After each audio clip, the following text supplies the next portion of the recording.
Hi everybody, Kat here. Welcome to the channel. It is Wednesday morning and we have big breaking news.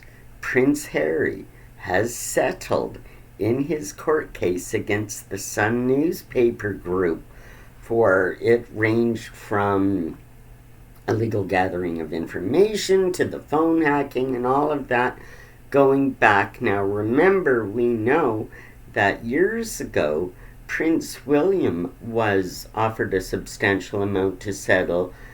There's been many people, that celebrities and things over the course of time that have settled already.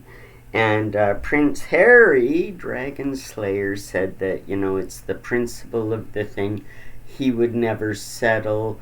He wants to bring the press to account. We've heard this for years.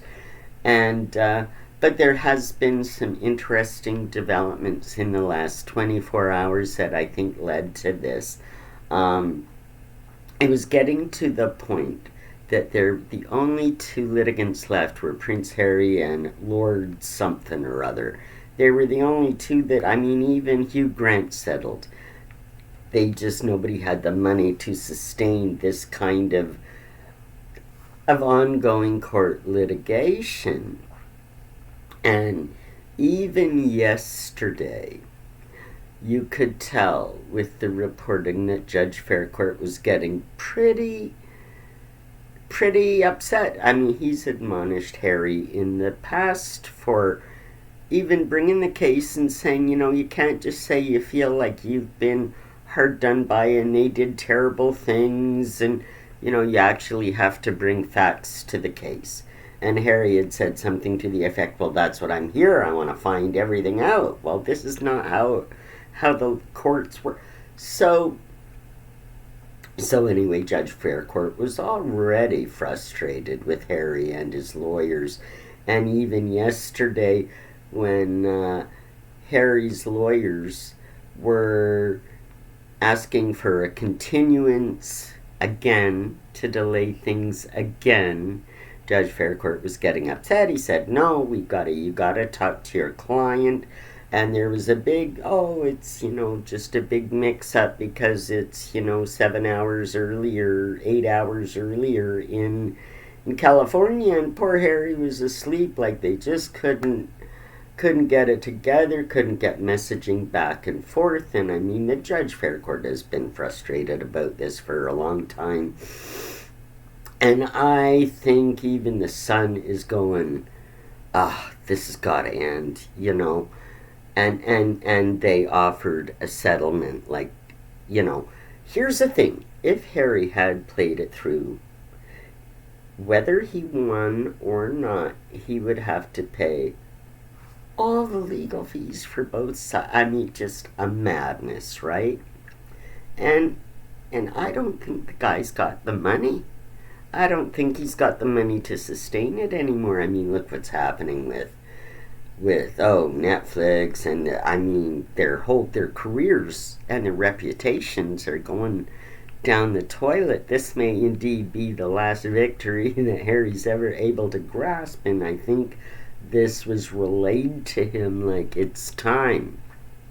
Now, in an unprecedented move, the Sun's apology, although they do not come out and admit to phone hacking, which was a substantial part of the case, they do admit to unscrupulous gathering of information and this kind of thing. And the apology that they gave Harry extends back to their treatment of his mother, Princess Diana, at the time, which is something that people like Jenny Bond are saying, this is what Harry wanted all along, and he's doing this for as much for his mother as he's doing it for himself. And so people are saying, well, is this gonna, okay, so this is done. The Dragon Slayer, he won his day in court, he got his apology, he got his payout, is this gonna be it now? Can Harry move on and do something, or is he gonna be constantly looking for some way to litigate? You know, is this gonna purify Harry's soul so he can move forward? And that's the question. I don't think so. Once the victim, he's not gonna all of a sudden stand up and say, my life's work and now I can. No.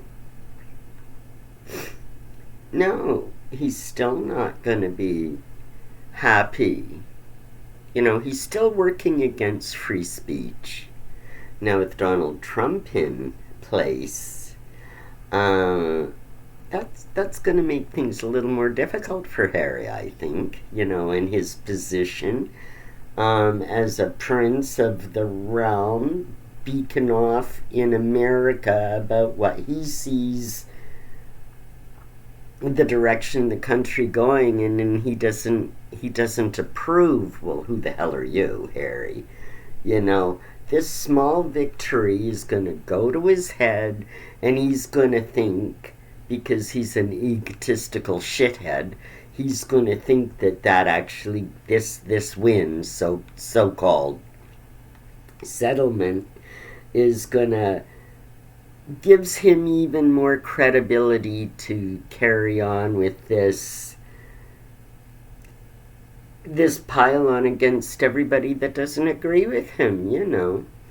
I don't think it's going to slow him down at all. And because of that, I think this, because it's going to go right to his head. I can see some upcoming interviews. It's just gonna make him even more despised than he is now, because people will really see what he's all about.